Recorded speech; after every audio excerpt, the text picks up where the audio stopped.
요한복음 2장, 3장을 이렇게 쭉 보시면서 제가 이제 어제까지 그런 말씀을 드렸어요. 2장을 통해서 특별히 2장의 1절에서 12절 말씀을 통해서 첫 번째 표적을 보여주시고, 첫 번째 표적에서 설명했던 것은 예수 그리스도의 십자가와 보혈, 그걸로 말미암아 하나님의 백성이 구원받는 이야기.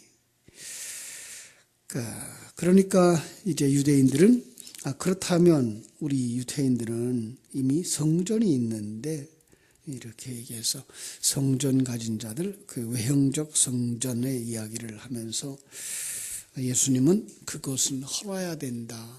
그것은 헐어야 된다. 그리고 새 성전 세워야 된다라는 말씀을 했죠.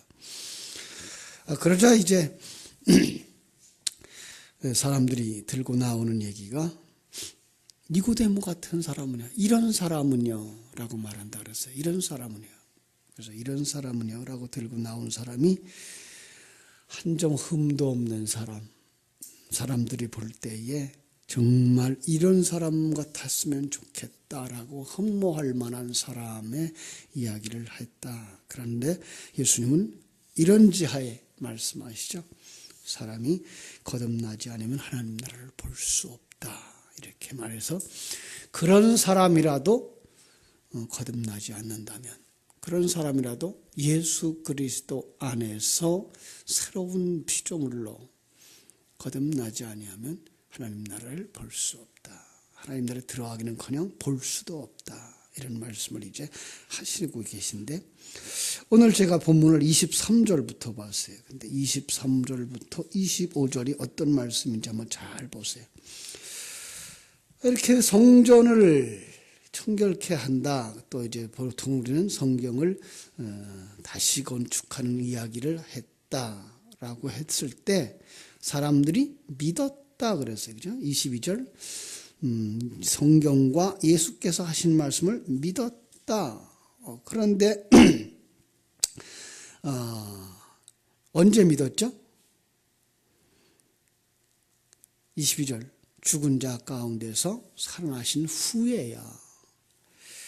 그들이 믿었다는 말을 해놓고는 또다시 그들이 예수님이 부활하신 후에야 믿었다라는 말을 해요. 그러니까 성경에서 믿음이라고 하는 거, 여기서 이제 두 가지로 설명하고 있는 거죠.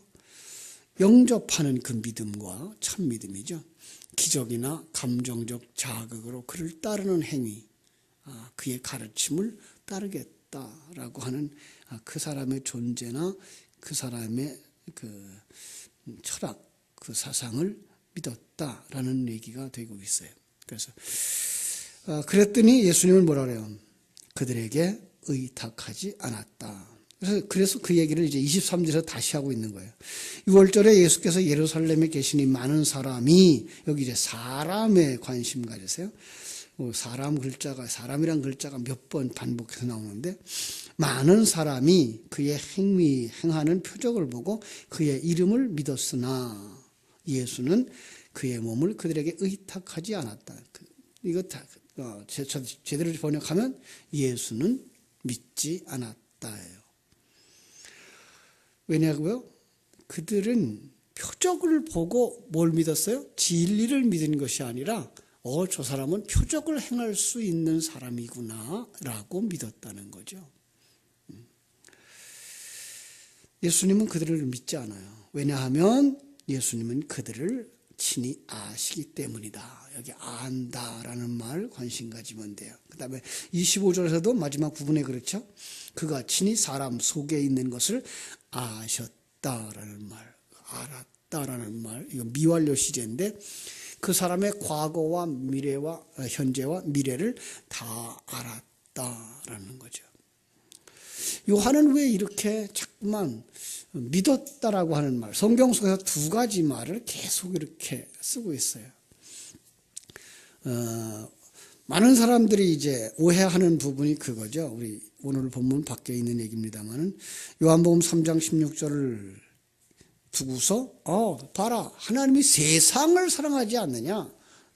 그래서 모든 사람을 다 구원받을 거다라고 하는 사람들이 생겨나기 시작한 거죠.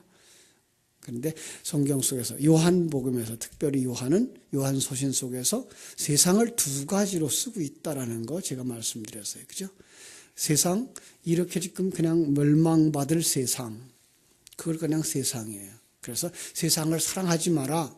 세상을 사랑하는 자는 하나님을 사랑하지 않는 거다. 이런 말을 하고 있고요. 요한복음 3장 16절에서는 하나님이 세상을 사랑하사는 그 세상에서 건져낸 자기 백성인데 그를 똑같이 그냥 세상이라는 말을 써요. 왜요? 그들로 하여금 너희도 그 속에 있었던 자들이야를 깨달아 알게 하시려고. 성경에 계속 이렇게 제가 지금 하나의 단어에 두 가지 의미들을 말하고 있어요. 그죠? 믿음도 역시 마찬가지예요. 사람이 믿는다 그럴 때, 난 너 믿어라고 말할 때, 내가 가지고 있는 그 내용을 믿는 것과 내가 지금 어떤 사람이라고 하는 그 사실을 안다. 그 사실에 대해서 내가 그렇게 인정한다 정도라고 하는 얘기 우리가 알 수가 있습니다. 그랬더니 요 6월절에 온 사람들은 뭘 보았다는 거예요? 표적을 보고 그의 이름을 믿었다. 그는 표적을 행할 수 있는, 능력을 행할 수 있는 사람이구나라는 그 표적 겉껍질만 보았다라는 의미가 되는 거예요. 그런데 요한복음 1장 12절에서는 어떤 말이 나와요? 예수님을 영접하는 자들의 그 믿음. 그죠? 영접하는 자들의 그 믿음. 왜 이 얘기를 하고 있는가 하면은 그 사람들 중에 한 사람 이렇게 나와요. 3장 1절이. 잘 보세요. 3장 1절. 그런데 바리새인 중에 니고데모라 하는 사람이 있으니, 여기 보세요. 23절 많은 사람, 25절 또 사람에 대하여, 3장 1절 니고데모라 하는 사람, 이렇게 해서 사람이라고 하는 것은 공통적인 언어를 쭉 쓰고 니고데모도 그들 가운데에 있던 자, 그들 중에 하나, 이렇게 해서. 그래서 니고데모가 예수님께 와서 뭐라고 말하죠? 3장 2절에 그가 밤에 예수께 와서 이르되 라삐여 내가 라는 말로 말하지 않고 여기다 뭐라 그래요? 우리가 라고 말해요. 이 사실은 모두가 다 그렇게 믿지는 않아요.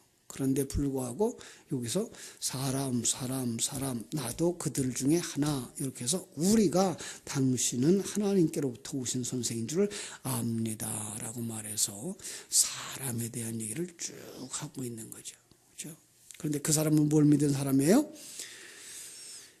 그건 앞에 있었던 표적을 그냥 표적으로 믿는 사람들, 성전을 그냥 그 성전으로 보는 사람들, 외형적인 것들, 형식적인 것들만 가지고 있는 사람들. 어제 그렇게 책망했던 어떤 사람들은 성전을 보고 껍데기만 보고 있는 형식주의자들. 그 종교를 뭘로 삼아요? 이익의 도구로 삼는 사람들, 장사터로 삼아서 하나님과 거래하려고 하는 사람들, 그런 사람들의 대표자로 지금 나와서 3장 2절에서 우리가 라는 말을 쓰고 있는 거예요. 그런데 그 중에 그들은 어떤 사람이에요? 표면적으로 볼 때 그들은 하나도 흠잡을 것이 없는 사람. 이런 사람도 예수가 필요합니까? 라고 내놓을 수 있는 사람. 니고데모는 어떤 사람인가 가만히 보세요. 그가 니고데모를 묘사하고 있는 그 단어들을 가만히 살펴보면 세상의 힘이라고 하는 건 다 가졌어요. 그는 유대인이죠. 유대인 중에 바리새인이에요. 유대인들 가운데에서 바리새인들, 당시에는 약 한 6천 명쯤 있는 굉장히 엘리트 그룹이고 그 행위에 있어서 완전한 자들이 되려고 노력했던 율법을 준수하는 자들이에요. 그들은 함부로 그 그룹의 사람들을 들이지도 않았어요. 거기에 들어오려고 하면 굉장히 많은 시간 이렇게 그 사람을 살펴봐야 되고, 그리고 시험을 봐야 되고, 그리고 모든 사람의 인정을 받은 사람이어야만 그 안에 들어올 수 있었어요. 그런가 하면 그는 부자라고 되어 있어요. 그죠? 그는 부자예요. 네. 많은 사람들이 부러워하는 복을 받은 자. 역사학자들은 얘기하기를 이 니고데모는 그 예수님 당시 전후로 해서 역사에 기록될 만한 갑부였다 그래요. 얼마나 나라의 갑부죠. 오늘날로 말하면 우리나라에 누구 그러면 알만한 사람 니고데모가 그런 부자였다는 거예요. 얼마나 부러웠겠어요, 그죠? 그 다음에 그 중에서도 관원이에요. 유대인의 관원. 예. 그들은 나라에 큰 일을 봐줬죠. 그리고 그것도 중요한 건 사람들을 판단할 수 있는 판결권을 가진 판사의 역할도 할 수 있어요. 정죄할 수도 있고 용서할 수도 있는 이런 권한을 가진 사람 관원. 선생이에요. 그 내용을 가지고 있는 모든 사람들에게 존경을 받는 많은 사람들을 가르치는 자. 거기다가 이 사람은 인격적으로도 얼마나 겸손한지 나이가 많은 이때에 젊은 사람 예수 당대에 33살밖에 안 됐으니까 그죠? 그 예수 앞에 와서 선생님이라고 말할 수 있을 정도로 겸손함까지 갖추고 있는 사람들. 거기다가 헬라의 이름을 그냥 가지고 있어요. 니고데모라고 하는 이름이 바로 헬라의 이름인데 유대인들은 그 헬라 문화에 접촉한 자들에게 그 아들들의 이름을 헬라 이름으로 붙여주었어요. 그리고 이 니고데모도 계속해서 헬라의 이름을 사용했던 사람인 것 같아요. 우리가 가지고 싶어하는 것들을 다 가진 사람. 부도, 명예도, 지성도, 인격도, 신앙도. 세상은 이런 사람들을 복 있는 사람이다. 참 복받은 사람이다 라고 말하는데 그런데 한마디로 아예 한 글자로 이 사람의 소속을 얘기를 하고 있어요. 뭐라고 말하는 거면 밤에 속한 자라. 그래서 2장 1절이 바로 그렇게 말해요. 그가 밤에. 예. 나중에는 이제 그가 밤에 속하지 아니한 자가 돼요. 왜요? 거듭나가지고 예수님을 변호하고 예수님을 장례 지내는 자리까지 오르죠. 그때 뭐라고 말하는가 하면 그 전에 밤에 예수께 왔던 니고데모. 그럼 전에는 밤에 속했는데 지금은 밤에 속하지 아니한 자. 이렇게 해서 이제 밤에 속한 자의 과거를 얘기하죠. 그래 지금 3장에서는 그는 어디에 속한 자? 밤에 속한 자. 그래서 그가 밤에 찾아오는 거죠. 자, 이것은 바로 1장에 빛으로 오신 예수 그리스도와 대조를 이루고 있는 거죠. 그래서 예수님은 빛에 속한 자인데 불구하고 니고데모는 어둠에 속한 자. 우리는 다 어둠에 속한 자죠. 근데 그 중에 하나 아주 이 세상에서 가장 훌륭하고 이만한 사람이면 법 없이도 살고 이만한 사람들이 천국에 안 들어가면 누가 들어가냐라고 내놓을 만한 사람. 그가 바로 니고데모인데 예수님 앞에 그가 데리고 나온 거죠. 그죠? 예수님은 그런데 거기에 관심 없어요. 예. 성경 속에서 하나님의 생명이 없는 자들은 하나님은 없는 거예요. 그래서 하나님의 백성이 없는 그곳은 아무것도 없는 곳이에요. 하나님 눈에는 하나님의 백성만 관심이 있어요. 하나님의 백성이 아닌 그들을 관심 없어요. 그래서 뭐라 그래요? 난 그런 거 관심 없어요. 그의 마음속에 생명이 있느냐 없느냐. 그래서 성경 속에 그러죠. 하나님은 외모를 보지 아니하시고 중심을 보시느니라. 이 말은 그 사람의 중심이 고든가 든든한가 흔들림이 없는가 그거 본다는 얘기가 아니고 외모, 밖으로 가지고 있는 어떤 것들, 그 등의 행위에서부터 사상까지 가지고 있는 어떤 것들, 그 신분들 이런 것들에 전혀 관심 없어요. 하나님. 중심이 뭐예요? 그 안에 무엇이 있느냐. 예수 생명이 있냐 없느냐. 예, 하나님의 관심은 여기에 있어요. 왜요? 하나님이 예수 그리스도께서 이 땅에 오신 이유가 바로 거기에 있거든요. 그들을 자기 백성이니까 자기 백성을 어떻게 해요? 구원해서 완성시키기 위하여 이 땅에 오신 거예요. 그들을 위해 자기를 버리신 거예요. 그들을 위해 십자가 지신 거예요. 그래서 마태복음 1장 21절은 그가 자기 백성을 자기 죄에서 구원할 자로 오셨다라고 말하는 거죠. 그죠? 니고데모는 굉장히 당황했겠죠. 예수님이 이렇게 말씀하셔요. 3절. 진실로 진실로 내게 이르노니 사람이 거듭나지 아니하면 하나님 나라를 볼 수 없어. 자기는 선민이라고 자처했고 할례를 받은 자고 종교 행위를 잘한 자고 율법을 완전하게 준수한 자예요. 천국은 당연한 것이고 그리고 이 땅에서 정말 천국 백성답게 살고 있는 자라고 생각했던 그 앞에 자네 그래가지고는 천국에 못 들어가네. 그가 가지고 있었던 모든 것들, 자랑스러워했던 모든 것들이 뭐예요? 물거품이 되는 거죠. 그건 아무것도 아니에요. 예, 하나님의 앞에는 그게 아무것도 아니에요. 자, 우리가 이 세상에 살면서 그것들을 자랑스러워하고 있다면 우리도 그 속에 한 사람이에요. 하나님은 그런 것 관심 없어요.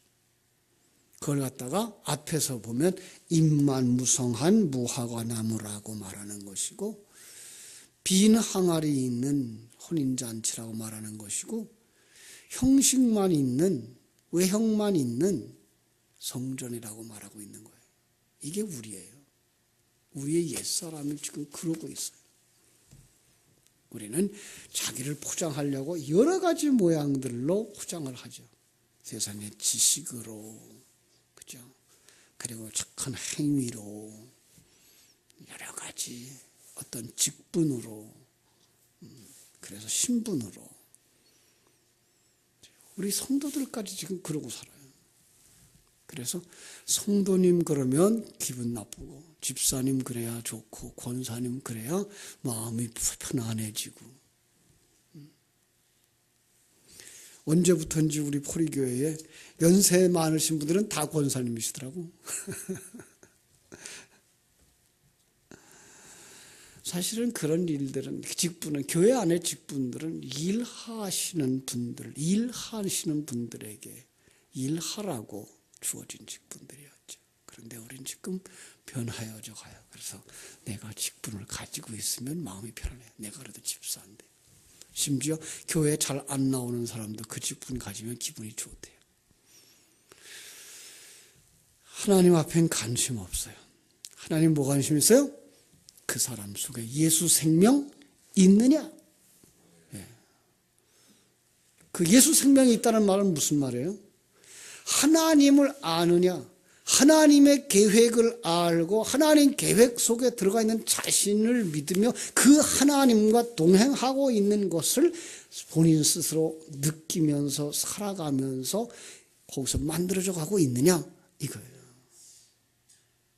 그걸 갖다가 예수 그리스도와 인격적인 만남이라고 말하고 있고 뭐 행위가 있는 믿음 그러는데 더 중요한 건 그가 자기가 알고 있는 신앙의 내용들 속에서 살고 있느냐예요.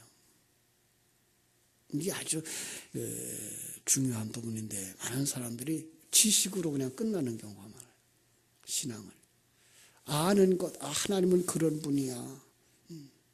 하나님은 전능자래. 역사를 주관하시는 분이래.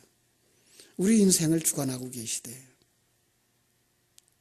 그런데 자기의 인생을 하나님이 창조했으며 자기 인생을 지금 섭리해가고 있으며 자기를 만들어가고 있는 그 사실은 까마득하게 잊어버리는 거예요.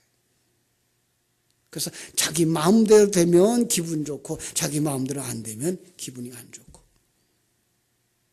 자기한테 잘해주면 좋은 사람이고 자기한테 조금 섭섭하게 해주면 나쁜 사람이고 하나님이 그를 들어 당신을 만들고 있는데 불구하고 감사할 줄 모르고 내게 조금 힘들게 하면 그 사람은 나쁜 사람. 아니요. 그건 믿음 없는 사람이에요. 예수 생명이 없다고 말하면 섭섭할 테니까 아직도 어린애예요. 아직도 어린애예요.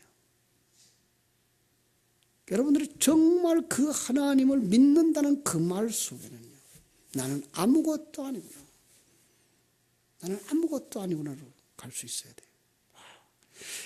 예수 생명이 아니면, 하나님의 그 계획이 아니면, 하나님의 그 역사가 아니면 나는 그냥 존재 가치도 없는, 세상 속에서는 내가 높은 자리에 있고 많은 재산을 가졌고 존경을 받는 자로 여겨질지도 모르지만 하나님 앞에서는 날리는 먼지와 다를 바가 없는, 나는 아무 가치가 없는 존재구나. 자기를 알 때에만 하나님이 커요. 자기를 알 때에만. 그럴 때에만 내게 주어진 모든 환경 속에서 감사할 수 있고, 내가 만난 모든 역경과 환경도 나를 만드시는 하나님의 따뜻한 손길, 사랑의 손길로 볼 수가 있는 거예요. 그게 느껴져야 금방 부른 찬송처럼 궁궐이나 초막이나 그 어디나 하늘나라가 될 수 있는 거예요.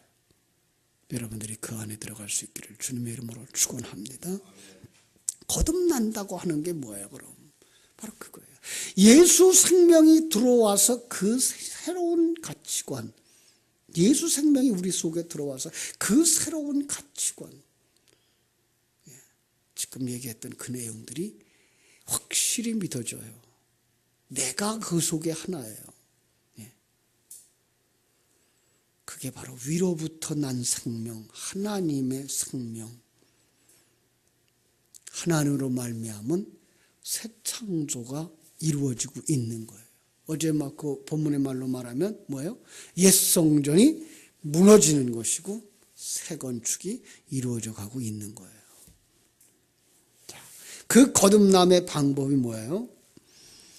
4절에서 이제 니고데모가 이런 말을 하죠. 사람이 늙으면 어떻게 날 수 있습니까? 난 늙었습니다. 부모님 안 계십니다. 어떻게 어머니 뱃속에 다시 들어갔다 나옵니까? 그건 아니죠? 라고 묻는 거예요. 예수님 말씀하십니다. 5절.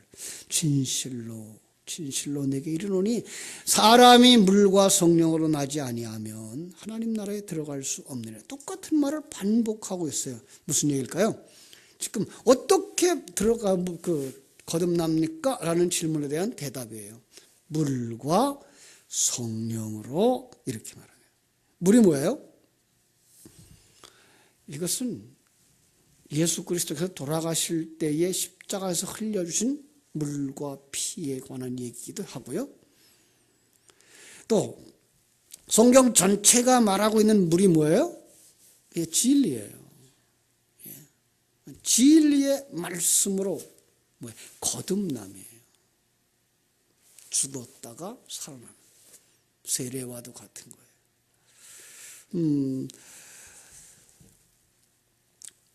베드로전서 3장 21절에 보시면요, 바로 거기에 그런 얘기를 하고 있어요.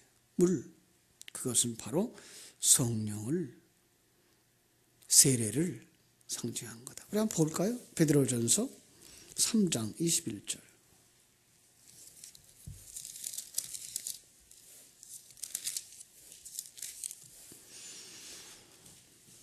베드로전서 3장 21절. 물은 예수 그리스도께서 부활하심으로 말미암아 이제 너희를 구원하는 편이 곧 세례라. 이는 육체의 더러운 것을 제하여 버림이 아니요 하나님을 향한 선한 양심을 간구니라. 그죠? 물은 뭐예요? 세례라. 그죠? 그리고 그걸 뭐라고 말해요? 너희를 구원하는 표라. 요한복음 7장 37절로 39절에서는 물은 곧 성령이라 그러죠. 누구든지 목마르거든 내게로 와서 마시라 그래 놓고 39절 이는 그를 믿는 자들이 받을 성령을 가리켜 말씀하신 거라 라고 말씀해서 바로 진리로 그리고 세례를 의미하고 성령을 의미한다. 자, 우리 한번 요한복음 3장으로 다시 돌아와서 6절부터 8절까지 보죠. 육으로 난 것은 육이요 영으로 난 것은 영이니 내가 네게 거듭나야 하겠다는 말을 놀랍게 여기지 말라. 바람이 힘으로 불면 내가 그 소리를 들어도 어디서 와서 어디로 가는지 알지 못하나니 성령으로 난 사람도 다 그러하니라. 육으로 난 것은 육이요. 자연적으로 그 자연적 생명, 엄마 아버지를 통해서 태어난 인간의 그 육체, 그죠? 그리고 세상적인 생각과 사상, 그것들은 그냥 그거야. 세상 것이야. 육이야. 그 다음에 영은요. 영적 생명. 천국에 속한 영역. 그죠? 그래서 예수님이 육체로는 죽임을 당하시고 영으로는 부활하셨다. 이렇게 되어 있죠. 영으로는, 영의 영역에서는, 영의 영역. 그것은 바로 천국. 영의 영역 어디예요? 여기까지도 영의 영역이에요.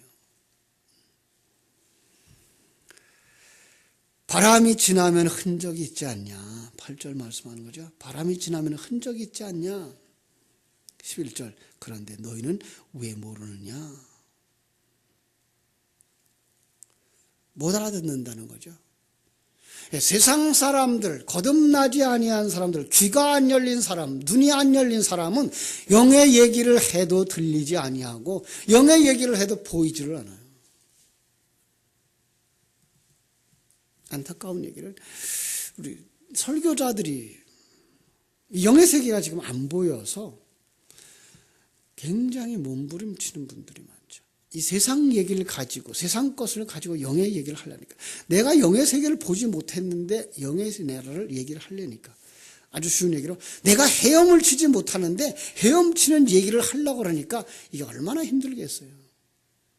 물에 가보지도 않은 사람이, 물속에 들어가 몸을 맡겨보지도 아니한 사람이 헤엄치는 것이 무엇인지를 얘기를 하려면 얼마나 힘들어요. 똑같은 얘기예요. 본인이 눈이 안 열려지고 영의 영역을 이해를 못하면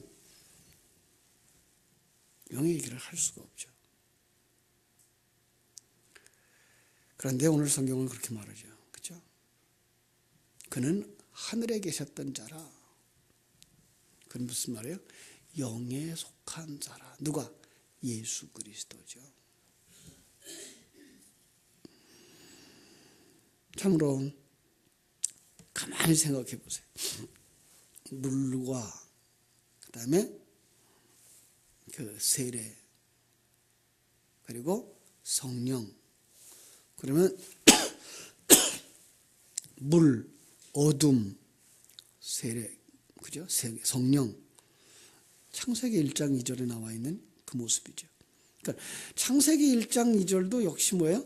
창세기의 그 엿새 동안의 사건은 새 창조에 대한 얘기들을 암시하고 있었던 창조의 이야기였다는 거죠. 성경 속에서 계속 이 얘기를 해요. 거듭남의 사건들 속에는 항상 존재하는 게 뭐예요? 물, 어둠, 그리고 성령. 성령의 역사로 말미암아서 어둠에 속했던 자들이 빛을 보게 되는 것. 어둠에 속했던 자들이 빛이 되어지는 것. 그렇죠? 씨를 못 가졌던 자들이 씨를 가지는 사건. 이것이 바로 거듭남이다라고 하는 것을 우리에게 말씀해 주고 있습니다. 누구밖에 몰라요? 거듭난 자밖에 몰라요. 하늘에 계셨던 자, 예수 그리스도, 영에 속한 자. 이 당시로서는 지금 예수님은 누구를 얘기하고 있는 거예요? 나는 영에 속한 자, 나는 빛에 속한 자고 너희들은 누구? 어둠에 속한 자들이야. 그래서 너희들은 이걸 알 수가 없어. 어떻게 알아야 돼 그럼? 그분이 우리 속에 뚫고 들어와서 우리 속에 생명으로 주시고 우리 속에 눈을 열어주시고 우리 속에 귀를 열어주시는 그 사람만 뭘 알아요? 하늘나라에 대해서 알아요. 그 사람만 하늘나라에 대해서 알아요. 그 사람만 하나님 나라에 속한 자예요. 그 사람은 이미 천국에 들어간 자요. 옛사람을 다 벗어버리는 순간 온전히 하늘나라에 속한 자가 되는 거죠. 그렇죠? 그러나 거듭난 자는 안다. 그죠? 그러나 거듭난 자는 안다. 그래서 우리란 말을 써요. 그죠? 11절 잘 보세요. 진실로 진실로 네게 이르노니 우리는 아는 것을 말하고 본 것을 증언하노라. 이게 우리예요. 어떤 사람이요? 거듭난 사람들. 그들은 예수 그리스도 안에서 하나, 우리예요.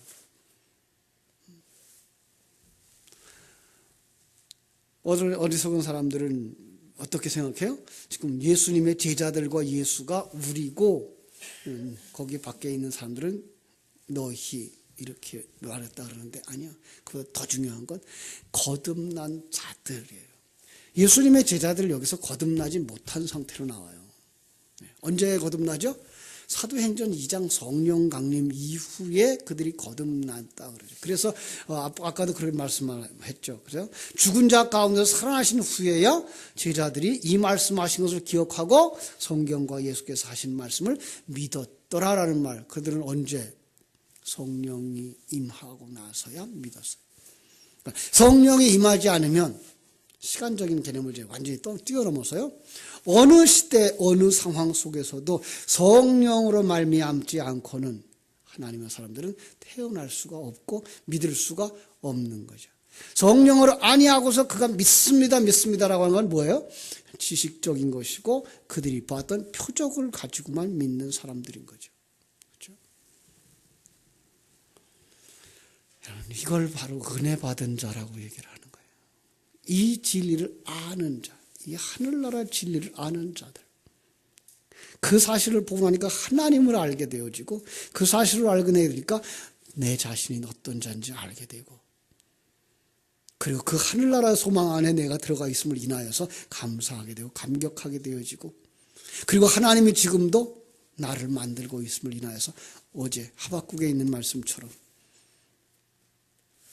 다시 건축하기 위해서 헐어야 하는 옛사람을 무너뜨려야 한다는 사실, 두렵고 떨리는 겁나는 일이지만 그러나 그럼에도 주님 앞에 엎드려서 그 일이 곧 이루어지기를 원합니다. 그게 뭐예요?